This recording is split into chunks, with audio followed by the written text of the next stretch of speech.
Welcome back, focused learners. You're in exactly the right place if you're looking to master ancient Indian history today. We're jumping right into a complete chronological study guide of the Magadha kingdom. Specifically, we are talking about the dramatic rise and the extremely violent fall of the Haryanka Dynasty. We're going to map out the dates, the key rulers, the brilliant strategies, and, oh yeah, the brutal betrayals that shaped one of the subcontinent's most absolute powerhouses. So get your notes ready, because we are breaking this down step by step. Okay, let's dive into this. Here is our roadmap for today's explainer. We'll start with Magadha's rise to power, look at Bimbisara's alliances in Anga, explore a golden age of administration, and then things get dark with Ajatashatru's bloody throne, the conquering of Koshala and Vrijji, and finally the dynasty's violent fall. Section 1. Magadha's rise to power. To really grasp this dynasty, you gotta picture the political map of ancient India. The subcontinent was basically divided up into these massive territories. The absolute largest of these were the Mahajanapadas, literally the 16 big kingdoms of ancient India. Out of all these fiercely competing powers, one kingdom started to pull ahead of the pack: Magadha. Now, while epic texts like the Mahabharata mention some earlier rulers, for our verifiable documented history, well, we have to look just a bit later. And that brings us to an absolutely crucial date. Go ahead and double underline this in your notes. 544 BC. This is the year we have hard, undeniable archaeological evidence that the Haryanka dynasty officially took the reins. And sitting on the throne of Magadha was King Bimbisara. Now get this, he wasn't some seasoned elder statesman. The guy was a tender 15 years old when he took power. Literally a teenager. Yet it was under his teenage king that Magadha would truly begin its massive transformation into a continental superpower. Section 2. Bimbisara Alliances and Anga.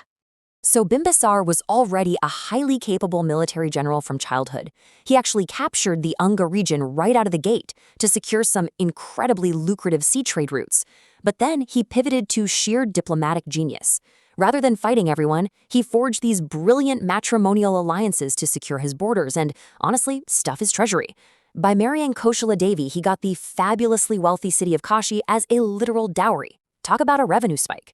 Then he married Princess Chalana to ally with the powerful Likshavi kingdom, and Princess Shema to lock down central Punjab. And what about when he couldn't defeat the Avanti kingdom in battle? He just befriended their king. He basically lived by the rule, if you can't beat him, befriend him. Section 3. A golden age of administration. Now, aggressively expanding an empire is one thing, right? But keeping it running smoothly, without it falling apart, is a whole different ballgame. To manage a staggering 80,000 villages, Bimbisara brilliantly decentralized the daily governance. Basically, every single village had its own local assembly, and it was presided over by a gramika, or village headman. This meant local issues were actually handled locally, which created a rock-solid foundation for the empire. Let's quickly run through his key administrative wins for your study guide. Above that village level, Bimbisara set up a super strict, highly efficient chain of command purely for tax collection, so the treasury was always full. He appointed high-ranking, specialized officials to run the judiciary, the military, and state finances.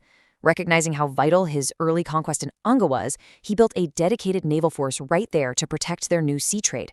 And absolutely crucially, he was a king of immense religious tolerance. He heavily endorsed both Buddhism and Jainism, even providing free state services to their monks.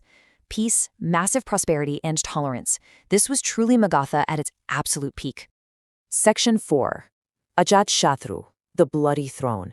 But as history often shows us, golden ages rarely last forever. Despite all this prosperity, Bimbisara was destined for a seriously tragic end, thanks to his wildly ambitious son, Ajatashatru. Now, as historians, we always have to look at conflicting ancient accounts neutrally. Buddhist sources explicitly tell us that Ajatashatru, manipulated by his rivals, outright murdered his father. Jain scriptures, on the other hand, claim Ajatashatru merely imprisoned him, and a despairing Bimbisara ended his own life. Whichever chronicle is factually accurate, the bottom line is the exact same. The son seized the throne through a profound, heartbreaking betrayal. Section 5. Conquering Koshala and Vrijji. Of course, actions have consequences, and Bimbisara's death immediately sparked a bitter, violent war. The battle for Kashi is this fascinating back-and-forth saga. First, an enraged King Prasenjit, remember, he was Bimbisara's brother-in-law, successfully snatches Kashi back in retaliation for the betrayal. The war escalates, and get this, Ajatashatru is actually defeated and thrown in prison. But diplomacy saves the day yet again. They hammer out a compromise, Ajatashatru swears peace, he marries Prasenjit's 17-year-old daughter, Vajira, and the ultimate prize? He gets Kashi right back as a dowry. Talk about history repeating itself. But Ajatashatru's thirst for power just wasn't satisfied with Kashi. For your exams, make sure you distinguish this clearly. Bimbisara conquered Anga early on for those sea trade routes, but it was Ajatashatru who massively, violently expanded the borders. Literally, the moment King Prasenjit died, Ajatashatru broke his promise, attacked Koshala, and completely annexed it. Then he turned his devastating military machine toward Vrijji. He directly attacked its capital, Vaishali, and absorbed that incredibly powerful kingdom too.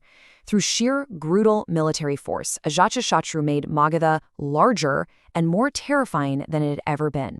Section 6. The Dynasty's Violent Fall. When you set a precedent of betrayal, you're teaching your children a very dangerous lesson.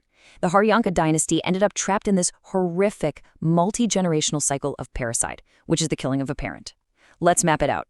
First generation, Bimbisara is betrayed by his son Ajatashatru. Second generation, Ajatashatru is straight up murdered by his own son Udayin, who usurps the throne. After Udayin, Buddhist chronicles tell us that every single succeeding king took power by murdering his own father. This bloody chain continues all the way down to the final ruler of the dynasty, Nagadasaka. Eventually, you could only push people so far, right? The endless political instability, the constant backstabbing assassinations, the sheer cruelty of it all, it deeply, deeply irked the masses of Magadha. The very citizens that Bimbisara had once championed as the people's king finally just had enough. The subjects literally rose up, killed the last ruler, Nagadasaka, and completely overthrew the blood-stained Haryanka royal family. In their place, the people themselves chose a new leader, a man named Shishunaga, laying the foundation for a brand new era, the Shishunaga Dynasty. And that brings our explainer to a close. We've traced the incredible rise of Magadha all the way down to its total collapse under the weight of its own internal betrayals. As you review your study guides tonight, I really want to leave you with this final lingering thought. If an empire's ultimate power is built on a foundation of parricide, can it ever truly survive the judgment of its own people? Think on that and keep that curiosity alive.